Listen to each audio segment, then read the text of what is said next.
वो दिन रात अशोक राज लाने का सपना देखता था म्यांमार में, और उस पर लिखा हुआ है धम राजा अशोक। धम राजा अशोक यहाँ बर्मा के इंस्क्रिप्शन पर भी लिखा है बोध गया में।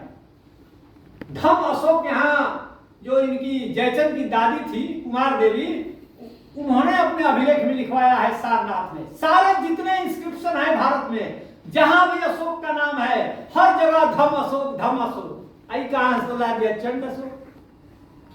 अब हो सकता है कि चंड का दो अर्थ होता है। चंड माने कठोर भी, और चंड कहा जाता है चांद को। जैसे सूर्पनखा का जो नाम है, हाँ सूर्पनखा माने जिसका नाखून सूप की तरह हो। लेकिन जैन लिटरेचर हम लोग जब पढ़ते हैं तो सूर्पनखा का नाम क्या मिलता है? चंद्रनखा, माने जिसका नाखून चांद की तरह सुंदर। लेकिन बन गया सूर्पनखा, नाम बिगाड़ दिया। तो नाम बिगाड़ने की भी परंपरा यहां रही है। बहुत सारे अर्थ का अनर्थ हुआ है। उस जमाने में सम्राट अशोक का नाम म्यांमार में जीवित था, जिस समय बेचारा ये मारे मारा फिर रहा था कि कोई पढ़ ले कोई पढ़ ले।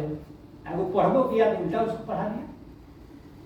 यहाँ हजारी प्रसाद द्विवेदी की जो किताब है, द्विवेदी ग्रंथावली राजकमल से, हजारी प्रसाद द्विवेदी ने लिखा है कि वो जो थे बंगाल के न्यायाधीश थे,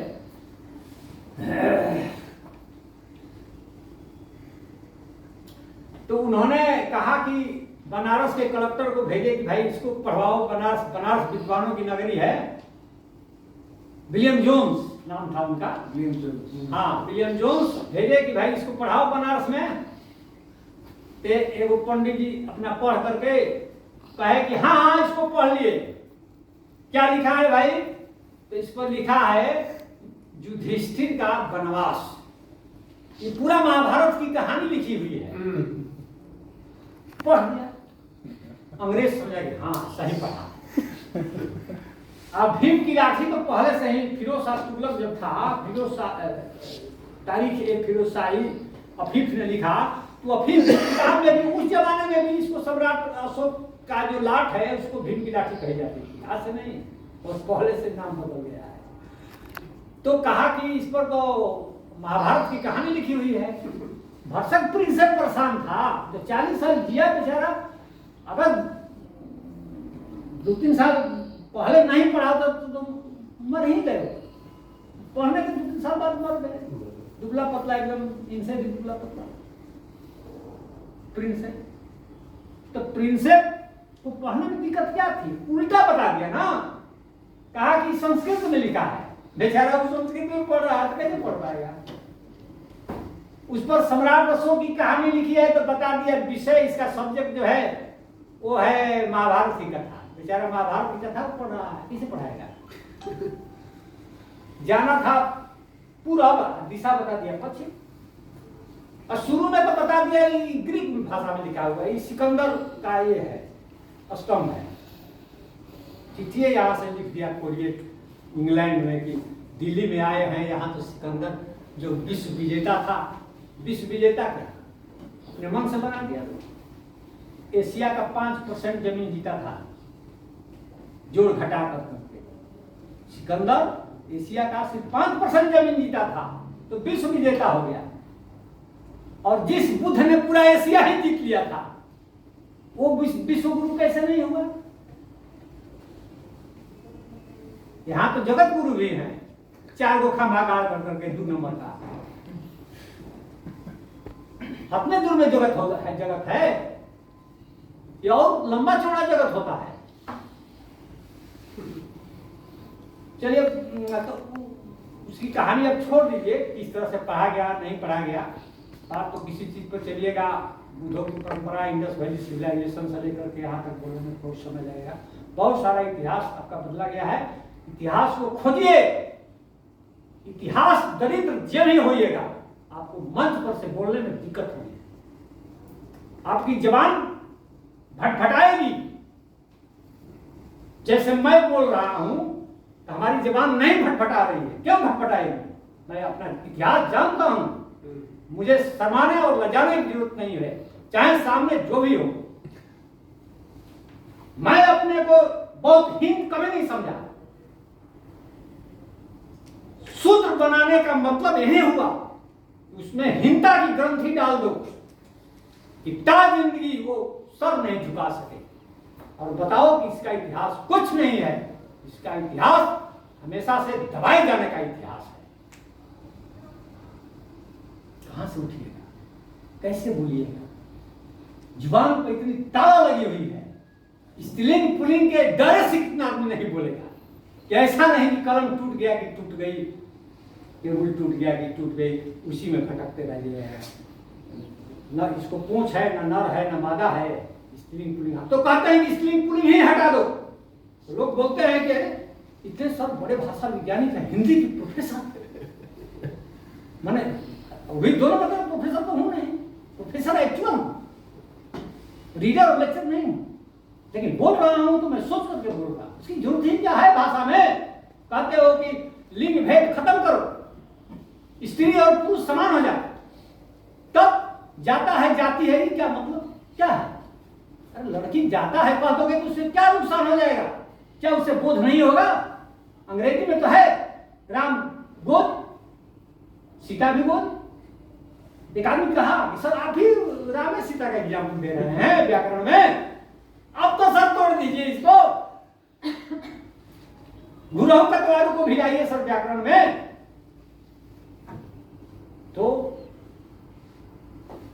गोद, लड़की है तो भी गोद, लड़का है तो भी गोद, लड़की है तो भी कूट, लड़का है तो भी कुटी हुआ।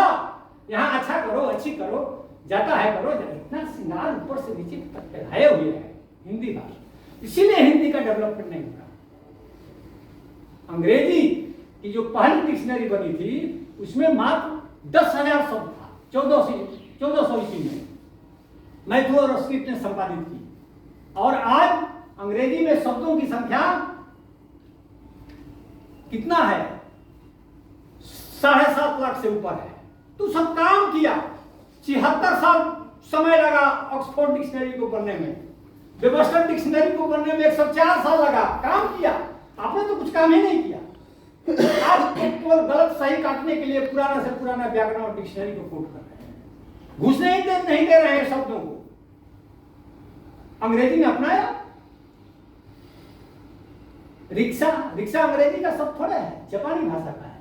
चॉकलेट अंग्रेजी का शब्द थोड़ा है, मिस्कन भाषा का है। बीफ फ्रेंच भाषा का है। अरे गाय भैंस चराने वाली जाति थी भाई इंग्लैंड की, जिन्होंने आपको 200 साल गुलाम बनाया। इसीलिए काऊ और सीप, जिसको अंग्रेजी में भैंस को सीप कहा जाता है, काऊ माने गाय, काऊ और सीप ये दोनों इंग्लिश का शब्द है, लेकिन उसका मांस पेरिस में खाया जाता था। ये आराम तलब लोग थे, उन लोगों से ऊंचे दर्जे के लोग थे, इसीलिए बीफ और मटन ये दोनों फ्रेंच का शब्द है। तो अंग्रेजों ने लिया, अंग्रेजों ने चाहा तो समोसा से लेकर के ये चने का दाल तक अपने ऑक्सफोर्ड डिक्शनरी में डाल दिया। अब तुमको कहेगा हैं ये सबको नहीं लेंगे, छुआछूत की बीमारी लगी हुई है ये शब्दों में भी, ये सबको नहीं लेंगे, गंवारू शब्द है, ग्रामीण शब्द है, भगड़ शब्द है, हटाओ मत छुओ हमसे। ये आचार्यों की डिक्शनरी है, क्यों पतित कर रहे हो, क्यों गंदा कर रहे हो? अरे भाई किसानों के शब्दों को नहीं लोगे, मजदूरों का शब्द को नहीं लोगे, चमारों के शब्दों को नहीं लोगे, लोहारों के शब्दों को तो क्या लोगे? खाक लोगे। और तो लोहारों का दर्द, कहारों का दर्द, मजदूरों का दर्द कैसे व्यक्त करोगे जब उनका शब्द ही नहीं लोगे? यही पटना से बिहार राजभाषा पर 2 वॉल्यूम में कृषि शब्दावली छपी हुई है, जिसमें किसानों के हजारों शब्द आपके डिक्शनरी से गायब है। आपके डिक्शनरी को छुआछूत की बीमारी लगी हुई है। ये शब्द आ जाएगा तो हमारी भाषा का धर्म भ्रष्ट हो जाएगा। ये हर जगह फैली हुई है चीज, तो उससे कोई फर्क नहीं पड़ता है भाषा में। इसीलिए मैं कहता हूं कि ये एक प्रकार की शास्त्रीयता है।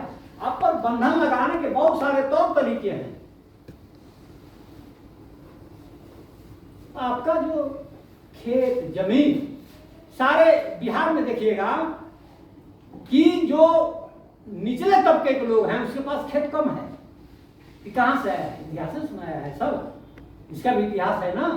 हम लोग का नाक नक्शा, बोलने का तौर तरीका, बैठने का तरीका सब इतिहास से ही आया है।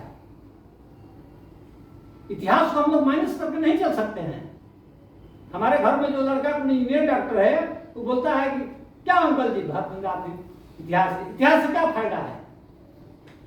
इतिहास से नहीं फायदा होता तो हम इतिहास को क्यों काम करते? इतिहास जरूरी है, नहीं तो लजाते शर्माते फिरिएगा। इतनी हीन भावना भर दी जाएगी कि आप उठ नहीं पाइएगा, आपकी सारी प्रतिभा कुंठित हो जाएगी। ना आप डॉक्टर बनिएगा, ना आप प्रोफेसर बनिएगा।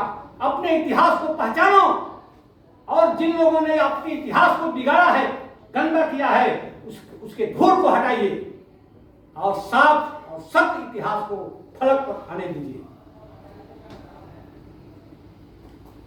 आप लोगों का कोई सवाल है पूछिए।